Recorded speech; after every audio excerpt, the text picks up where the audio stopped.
Hello friends, Pandian store 2ல நீங்கள் என்ன நினச்சுன்னு பார்க்கலாம். நம்ம கதிர் வந்துட்டு பாண்டியன்ட்ட வந்து பணத்தை கொடுக்குறாரு. இதை பார்த்து அப்படியே அதிர்ச்சியில் நிற்கிறாரு. இப்போ எதுக்கு தேவையில்லாமல் இதெல்லாம் பண்ணிகிட்டு இருக்க அப்படின்னு கேட்குறாங்க. இல்லை, சரவணனும் செந்திலனாவும் வந்து கடைக்கு வராங்க, வேலை பார்க்குறாங்க. ஆனால் நான் வரதில்லைல்ல, என்னை யாரும் எதுவும் சொல்லிடக்கூடாதுல்ல, அதனால தான் பணத்தை கொடுக்குறேன் அப்படின்னு சொல்லிட்டு இருக்காங்க.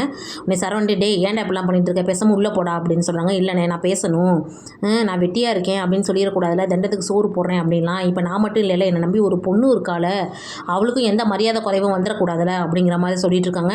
ஓ, அந்தளவுக்கு ஆகிப்போச்சாடா, சரி தங்கமயில், ஒரு மாதத்துக்கு 2 பேர்த்துக்கு எவ்வளோ செலவாகும் சொல்லு சாப்பிட போக அப்படிங்கிற மாதிரி பாண்டியன் கேட்குறாரு. உடனே தங்கமயில் வந்துட்டு 8,000 ரூபாயிலேருந்து 10,000 வரைக்கும் வருமாமா அப்படின்னு டக்குன்னு சொல்கிறாங்க. அப்படியே எல்லாரும் ஒரு மாதிரி பார்க்குறாங்க. கோமதிக்கெல்லாம் அப்படியே சரியான கோவம்.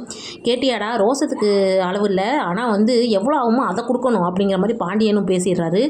சரி, இந்த மாதம் இதை பிடிங்க, அடுத்த மாதம் நான் கரெக்டாக கொடுத்துறேன்னு சொல்லிட்டு போயிடறாங்க. கோமதி போயிட்டு, ஏன்டா நீ இந்த மாதிரி பேசுகிற அளவுக்கு பெரிய ஆள் ஆகிட்டியாடா, ஏதோ உங்கள் அப்பா கோபத்தில் ஏதோ பேசுவார் தான், அதுக்காக நீ இப்படியா பண்ணுவ அப்படின்னு கேட்குறாங்க.